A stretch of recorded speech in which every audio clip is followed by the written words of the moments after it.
Babu ifsha'u salami min al-Islam. Chapter. To greet is a part of Islam.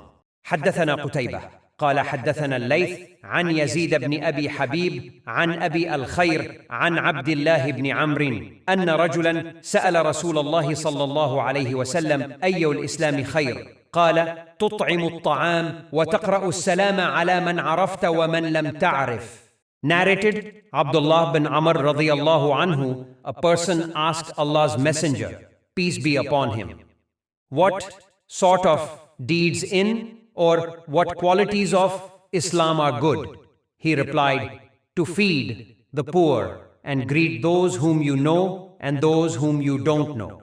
Al-Shaykh Hafiz Muhammad Iqbal, may Allah protect him, has compiled the verification of this hadith.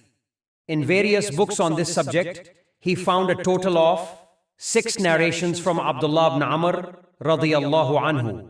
The references for these hadiths are being documented in detail. Thank you for visiting our Sirat Mustaqeem channel. To listen to the English translations of hadiths from Sahih Bukhari, where the sayings of all the narrators have been compiled along with their references, kindly subscribe to our channel. Jazakallah khair.